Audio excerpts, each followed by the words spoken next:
Israel prepara otro frente de guerra. El primer ministro Benjamin Netanyahu dijo que estaba alistando para lo que definió como una acción extremadamente fuerte contra la milicia Hezbollah en su frontera con Líbano, en el norte del país. Su anuncio se dio mientras recorría la zona. Desde Líbano crece el temor de un conflicto abierto con Israel, mientras en los últimos días se intensificaron los ataques entre el ejército israelí y la milicia chiita Hezbollah. Al menos 455 libaneses y 25 israelíes murieron desde que empezó la guerra en Gaza. En un acalorado debate en Reino Unido, el primer ministro Rishi Sunak se vio cara a cara con su opositor y líder del Partido Laborista, Keir Starmer. Ambos discutieron temas como la economía, el alto costo de vida y la inmigración a menos de un mes de las elecciones que podrían acabar con 14 años de gobiernos conservadores. Hola, ¿qué tal? Bienvenidos a una nueva emisión de Noticias en France 24. Los saluda Andrés Mesa Muñoz. Empezamos en Israel. El primer ministro Benjamin Netanyahu anunció que está preparando una acción extremadamente fuerte contra la milicia Hezbollah desde su frontera norte con Líbano, que ha sido el punto de ataques entre ambas partes desde que estalló la guerra en Gaza. El anuncio del mandatario se dio mientras visitaba la zona en compañía del ejército. Desde Jerusalén, nuestro corresponsal Federico Cuellar Verena nos detallaba esta noticia. Es una visita de Netanyahu que se da en un momento en el momento de mayores escalada de los intercambios de fuego con Hezbollah en esa frontera norte de Israel. El primer ministro dijo que están preparados para una acción extremadamente fuerte en el norte y que cualquiera que piense que puede dañar al Estado de Israel está cometiendo un grave error. Es una visita que llega también en medio de fuertes críticas que ha enfrentado sobre todo Netanyahu por el manejo de la situación en el norte, donde hay más de 60.000 personas que han sido evacuadas, que llevan 8 meses sin saber cuándo podrán regresar a sus hogares, y después de un mes de mayo que fue el mes con más ataques en suelo de Hezbollah en suelo israelí en estos 8 meses de enfrentamientos fronterizos. Además, en los días recientes ha habido 2 imágenes que llevaron la atención de los israelíes al norte. Esto fue, por un lado, los daños causados en una base adyacente del ejército israelí allí en el norte por un ataque de Hezbollah, y también los incendios que ardieron entre lunes y martes en las afueras de Kiryat Shmona, esta ciudad a la que hoy visitó Netanyahu. Así, la situación es tensa, los temores de que una guerra abierta en la frontera norte de Israel se desenvuelva son cada vez mayores, también con algunos miembros del gabinete considerando que esto está cerca de ser inevitable, y también algunos integrantes del gobierno de Netanyahu, del ala más radical, pidiendo explícitamente que haya ataques israelíes sobre el Líbano. Del lado libanés, la declaración de Benjamin Netanyahu no fue una sorpresa. Desde hace varios días se intensificaron los ataques entre el ejército israelí y la milicia chiita pro-iraní Hezbollah. Previamente hablamos con nuestra corresponsal en Beirut, Ethel Bonet. No es la primera vez que el primer ministro israelí, Benjamin Netanyahu, o alguno de sus ministros del gabinete de guerra amenazan con una operación a gran escala en la frontera norte para eliminar lo que es para ellos una amenaza del grupo Hezbollah contra las poblaciones del norte de Israel. Y el anuncio de Netanyahu coincide también con las declaraciones del ejército israelí del reclutamiento de nuevos 50.000 reservistas que serán sumados a los ya 300.000 soldados que están desplegados en el norte de Israel. Aunque no hay ningún tipo, hasta el momento, de reacciones oficiales, sí que en las redes sociales el grupo Hezbollah, a través de un alto funcionario, ha dicho que no está buscando una confrontación directa con Israel, pero que sí está preparado para una guerra y que las consecuencias que tendrá Israel serían muy desastrosas.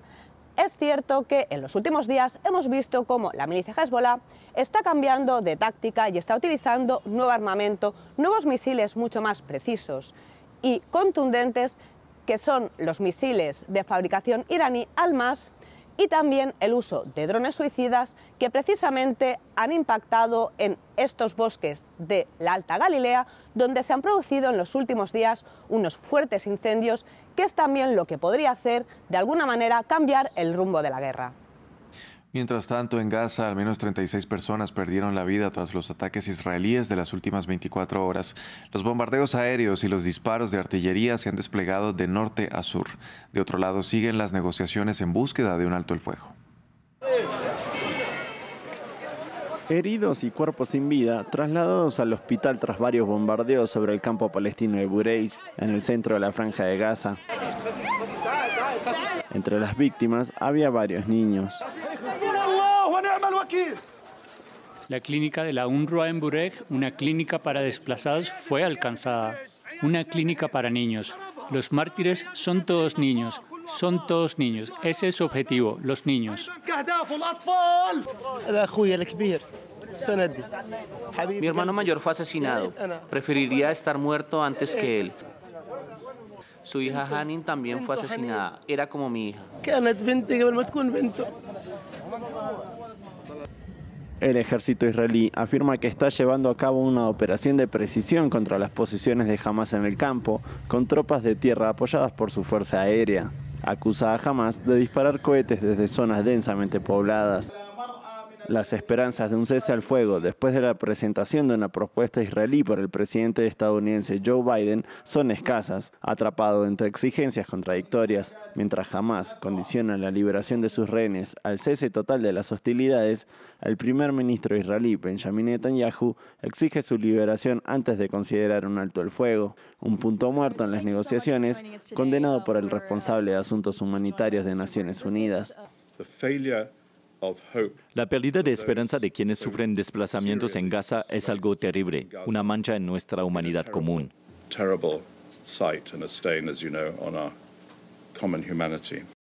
Como mediador, Qatar dice que espera posiciones claras de Israel y Hamás sobre el plan de tregua, al tiempo que busca avances de ambas partes. En Francia, el presidente Emmanuel Macron abrió las conmemoraciones del aniversario número 80 del Día D. Durante 3 días, líderes occidentales celebrarán el recuerdo del desembarco de las tropas estadounidenses y aliadas en Normandía el 6 de junio de 1944 para liberar a Francia de la ocupación del régimen nazi. Un aniversario que toma una connotación particular por la guerra en Ucrania. Esta vez Rusia no fue invitada, a diferencia del presidente ucraniano Volodymyr Zelensky, que se reunirá con líderes occidentales. La firma de Joe Biden de un decreto ejecutivo que restringe la entrada de migrantes y suspende la recepción de peticiones de asilo en la frontera sur de Estados Unidos preocupa a las organizaciones de derechos humanos. La medida se hace efectiva si el número de cruces irregulares supera los 2.500 diarios durante un periodo de 7 días. Para activistas y analistas, la nueva norma no detendrá los intentos por cruzar hacia el lado estadounidense y, por el contrario, dicen, congestionará la frontera norte mexicana. Gabriel Colchin tiene los detalles. Restablecer el control de la frontera sur de Estados Unidos ante la llegada de migrantes desde México. Ese es el objetivo del presidente Joe Biden, quien firmó un decreto que ordena restringir la recepción de solicitudes de asilo si es que el número de arrestos por cruces irregulares supera los 2.500 diarios durante un promedio de 7 días. La medida permitiría expulsar más fácilmente a las personas detenidas al cruzar por pasos no oficiales. La decisión abrió el debate en el país y en su vecino México. Una parte más o menos está bien y otra no, porque los migrantes son los que hacen la economía de Estados Unidos. Muchos trabajan trabajos que los de ahí no quieren. Yo digo que restrinja a los que vienen a hacer mal. Para muchos solicitantes de protección, el decreto complicaría la posibilidad de obtener el asilo en Estados Unidos y creen que la medida no detendrá los cruces irregulares. No, van a seguir, esto no va para nada. No va para nada porque la situación está difícil, por lo menos en mi situación.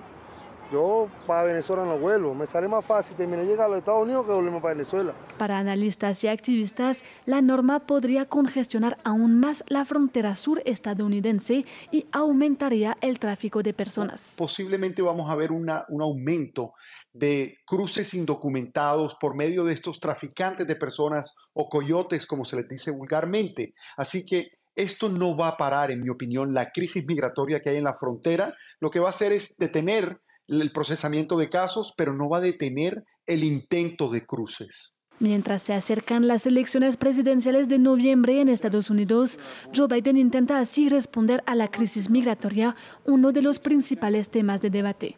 Sin embargo, la medida ha sido fuertemente criticada y comparada con las políticas adoptadas durante el mandato de Donald Trump. Vamos a Reino Unido. El primer ministro Rishi Sunak y su principal opositor y líder del Partido Laborista Keir Starmer se vieron cara a cara en su primer debate antes de las elecciones del 4 de julio. Ambos discutieron de manera acalorada sobre cómo abordar la crisis del alto costo de vida, la inmigración y el aumento de las listas de espera en los centros de salud, y también sobre si hay que bajar o subir los impuestos.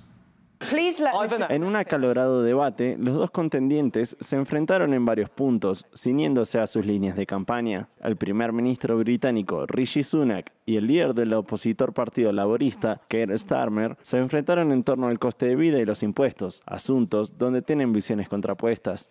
Esta elección es sobre el futuro y estoy claro que voy a seguir recortando los impuestos de la gente como ahora. Quieres poner el tope de todo el mundo en 2.000 libras esterlinas. Recuerden mis palabras, los laboristas aumentarán sus impuestos. Está en su ADN, su trabajo, su coche, su pensión. Lo que sea, los laboristas lo grabarán.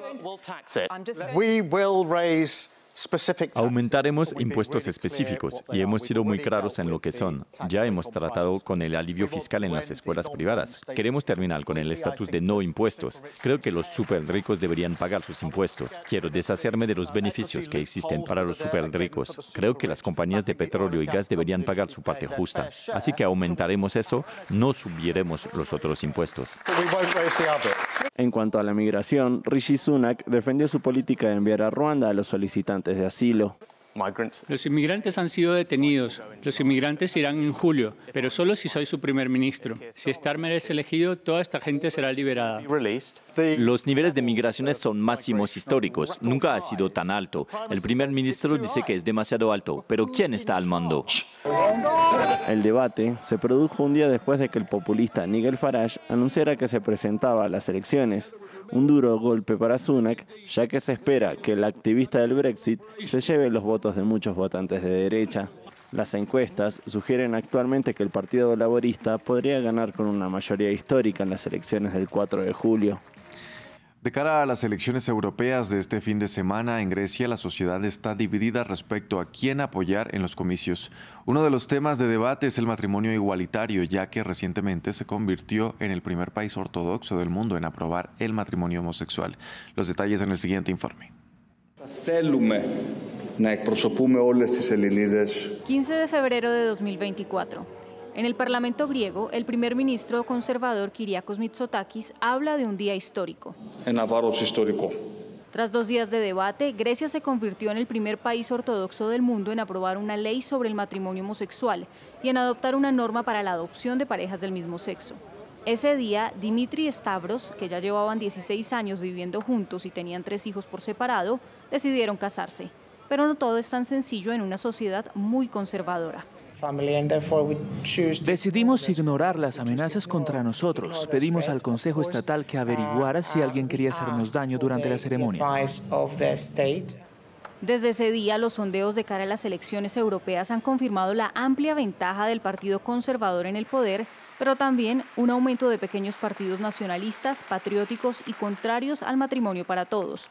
Uno de ellos se convertiría incluso en la 4ª formación política del país. Dans ce pays qui doit élire 21 eurodéputés, voilà un thème de campagne qui départage clairement la clase politique. Grecia debe elegir 21 eurodiputados y este es un tema de campaña que divide claramente a los políticos. Entre el Partido Conservador Nueva Democracia en el poder, que aprobó la ley de matrimonio para todos en el Parlamento, y los pequeños partidos nacionalistas como Solución Griega. Los socialistas del PASOK y el izquierdista Syriza, principal partido de la oposición, critican duramente la gestión del gobierno y le acusan de dividir a la sociedad. Critique fermement la gestion de ce dossier. Sobre todo porque el líder de la oposición de izquierda es el primer dirigente político abiertamente gay casado. Todos los días se enfrenta a reticencias. Hay gente que no me saluda, que tienen miedo de darme la mano o que se aparta ostentosamente en cuanto llego. Pero no me importa, son compatriotas. Muchos activistas señalan el papel de la Iglesia como un freno para el cambio de mentalidad. pero la Iglesia permanece impasible e incluso ve aumentar el número de sus fieles. Esta ley es una intrusión extranjera de valores e instituciones en la sociedad griega y por eso la gente está volviendo en masa a la Iglesia, que es un valor eternamente estable. A pesar de esta gran reforma social, el gobierno sabe que de cara a las elecciones europeas tendrá que lidiar con el nuevo equilibrio político del país. Hasta aquí este informativo. Gracias por acompañarnos.